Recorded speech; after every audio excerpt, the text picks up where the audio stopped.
दोस्तों वैसे तो अरुणाचल प्रदेश हमारे देश का इंटीग्रल पार्ट है, पर चाइना जिसका कोई भी इतिहास इंडिया से नहीं जुड़ा हुआ, फिर भी वो साउथ तिब्बत के नाम पे इंडिया की कई टेरिटरीज क्लेम करता है, जिसमें अक्साई चीन, सेक्सगाम वैली, लोंगचू और अरुणाचल प्रदेश भी आता है। और करंटली चाइना ने अक्साई चीन, सेक्सगाम वैली और लोंगचू को इलीगली ऑक्यूपाई भी कर रखा है। पर अब चाइना की अगली नज़र अरुणाचल प्रदेश पर है और चाइना अरुणाचल प्रदेश को लेकर इतना अग्रेसिव है कि चाइना कोई भी फॉरेन इन्वेस्टमेंट अरुणाचल प्रदेश में नहीं आने देता, और जो कंट्री इन्वेस्ट करती भी है उसके चाइना से ज़्यादा कुछ खास रिलेशन नहीं होते। और तो और अगर इंडियन गवर्नमेंट खुद भी कोई इंफ्रास्ट्रक्चर प्रोजेक्ट अरुणाचल प्रदेश में बिल्ड करती है तो भी चाइना इस पर इंडिया का विरोध करता है। और यहाँ तक कि जब हमारे मिनिस्टर्स अरुणाचल प्रदेश को विजिट करते हैं तो भी चाइना इस पर आपत्ति जताता है। और इसीलिए चाइना के अरुणाचल प्रदेश को लेकर इतने ज़्यादा एग्रेशन को देख इंडिया के लिए उसकी सिक्योरिटी और सोवरेनिटी को प्रोटेक्ट करना और भी ज़्यादा इंपॉर्टेंट हो जाता है। और दोस्तों इन्हीं सब सिचुएशन के कारण इंडिया और चाइना के बीच वॉर की पॉसिबिलिटी भी काफ़ी ज़्यादा बढ़ जाती है। और आज की इस वीडियो में भी हम डिटेल में जानेंगे कि कैसे इंडिया और चाइना के बीच वॉर हो सकती है और इसमें चाइना की क्या स्ट्रेटेजी होगी और कैसे चाइना इंडिया को इन्वेड कर सकता है। नमस्कार दोस्तों, मैं हूं अनीश कुमार और स्वागत है आपका मेरे इस नए चैनल पे।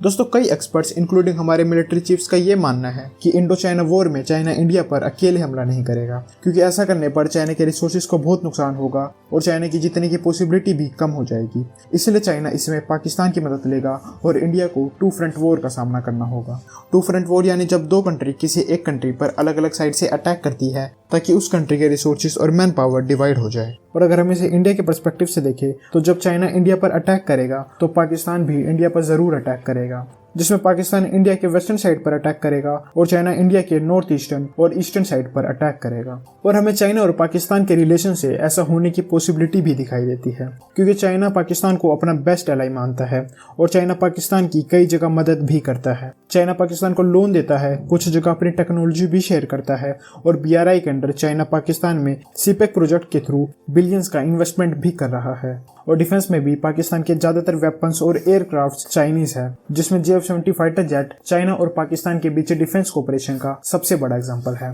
और पिछले महीने ही चाइना ने पाकिस्तान को अपना सबसे एडवांस फ्रिगेट भी दिया है, जिससे हिसाब से पता चलता है कि चाइना पाकिस्तान को इंडिया के सामने एक स्ट्रॉन्ग एनिमी के रूप में प्रेजेंट करना चाहता है। और अगर हम चाइना की बात करें तो चाइना अभी से ही इंडिया को इन्वेड करने के लिए कई स्ट्रेटजीज पर काम कर रहा है, जिसमें BRI के थ्रू कई कंट्रीज से स्ट्रॉन्ग रिलेशन बिल्डअप, इंडिया के अगेंस्ट इंफॉर्मेशन वॉरफेयर और इंडियन ओशन में अपना इन्फ्लुएंस बढ़ाने के लिए स्ट्रिंग ऑफ पर्ल स्ट्रेटजी। और डिफेंस में भी चाइना की पीपल लिबरेशन आर्मी ज्यादातर मामलों में इंडिया से आगे है, चाहे वो क्वांटिटी हो या टेक्नोलॉजी। आप कह सकते हो कि इंडियन मिलिट्री की मैन पावर ही मेनली चाइना से ज्यादा स्ट्रॉन्ग है। वैसे बाकी जगह भी इंडिया कई देशों से वेपन्स और एयरक्राफ्ट खरीद रहा है और इंडिया खुद भी कई वेपन्स और एयरक्राफ्ट अपने देश में ही बना रहा है, पर ओवरऑल चाइना इस मामले में इंडिया से काफी आगे पहुंच चुका है। और अगर हम वॉर सिनेरियो की बात करें तो दोस्तों पाकिस्तान के वॉर में आने से इंडिया को एक और बड़ी प्रॉब्लम का सामना करना होगा, वो है टेररिज्म। क्योंकि जब पाकिस्तान इस वॉर में आएगा तो वो इस मौके का पूरा फायदा उठाएगा और अपने कई आतंकवादी कश्मीर में भेजेगा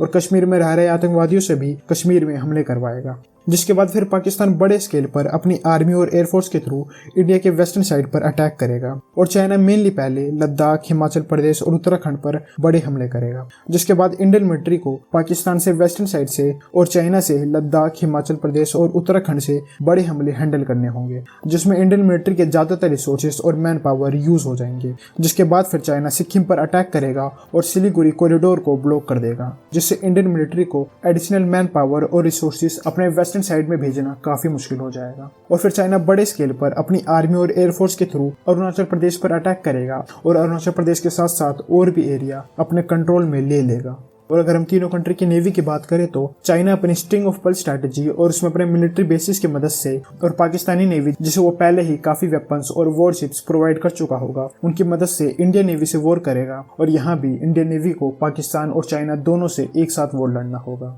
और फिर शायद इंडियन नेवी भी वॉर में ज्यादा समय तक ना टिक पाए और फिर फाइनली इंडिया ये वॉर हार जाए। पर दोस्तों मैंने इस वॉर सिनेरियो में चाइना और पाकिस्तान की ही बात की है कि उनकी वॉर में क्या स्ट्रेटजी होगी। और अगर हम इंडिया की बात करें तो दोस्तों ऐसा भी नहीं है कि Indian military two front war को लेकर कोई तैयारी नहीं कर रही, बल्कि इंडियन मिलिट्री का primary focus two front war को लेकर ही है, जैसे मैंने आपको पहले बताया कि हमारे मिलिट्री चीफ्स कई बार कह चुके हैं कि इंडिया को 2 फ्रंट वॉर के लिए तैयार रहना होगा, जिसके लिए इंडिया भी अभी से ही कई स्ट्रेटेजीज पर काम कर रहा है, जिसमें इंडिया भी फॉरेन कंट्री से अच्छे रिलेशन बना रहा है और चाइना के स्टिंग ऑफ पर्ल्स के अगेंस्ट नेकलेस ऑफ डायमंड जैसी स्ट्रेटेजीज पर काम कर रहा है। और इसके अलावा भी अगर चाइना पाकिस्तान की मदद लेता है तो इंडिया के पास भी चाइना से ज्यादा ऑप्शंस है, जिसमें अमेरिका, फ्रांस, इजराइल, जापान और ऑस्ट्रेलिया और इवन में भी रशिया। और रशिया इसलिए क्योंकि चाइना रशिया का भी बहुत बड़ा एरिया क्लेम करता है। और अगर चाइना एक के बाद एक ताइवान, साउथ चाइना सी, अरुणाचल प्रदेश हर जगह वॉर करता जाएगा तो रशिया को भी तो उसकी सिक्योरिटी का थ्रेट होगा।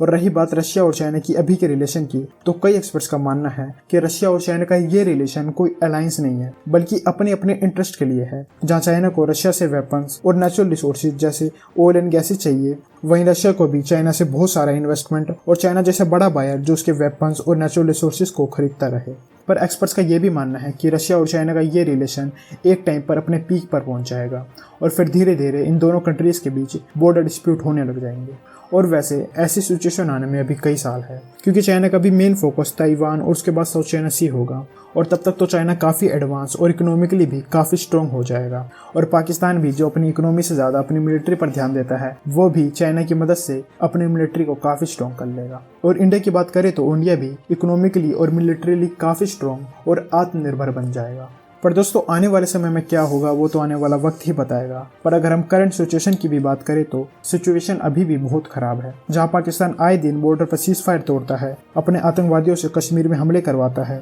और पाकिस्तान के मिनिस्टर्स भी आए दिन इंडिया को लेकर भड़काऊ और इंडिया को तोड़ने वाले स्टेटमेंट देते रहते हैं। वहीं चाइना भी बॉर्डर के पास एडवांस विलेजेस और बुलेट ट्रेन बनाता है और गलवान वैली जैसे इंसिडेंट्स और उसके बाद कई राउंड टॉक्स के बाद भी चाइना का किसी रिजल्ट पे न आना, ये सब चीजें हमें बताती है कि आने वाले समय में पाकिस्तान और भी तेजी से अपने आतंकवादियों से कश्मीर में हमले करवाएगा और चाइना में भी इंडिया को टेस्ट करने के लिए इंडिया से एक स्मॉल स्केल वॉर लड़ ले, जिसको लेकर पिछले महीने हमारे डिफेंस मिनिस्टर राजनाथ सिंह जी ने भी आर्मी और एयरफोर्स को वॉर के लिए तैयार रहने के लिए कहा था और अमेरिका ने भी इसकी पॉसिबिलिटी जताई है। पर दोस्तों आखिरी चीज जो बहुत इंपॉर्टेंट है वो ये है कि चाइना अभी भी इंडिया और इवन कई कंट्री से इनडायरेक्ट वॉर में है, और वो वॉर है इंफॉर्मेशन वॉर, जिसमें चाइना मीडिया, सोशल मीडिया और अदर इंटरनेट सोर्सेज के थ्रू अपना प्रोपेगेंडा इतना ज्यादा फैलाता है कि कई कंट्रीज तो चाइना के प्रोपेगेंडा से डर के ही चाइना के अगेंस्ट नहीं जाती। और आज जो पूरी दुनिया चाइना को इतने स्ट्रॉन्ग कंट्री के रूप में देखती है, इसमें भी चाइना के इंफॉर्मेशन वॉरफेयर का बहुत बड़ा हाथ है।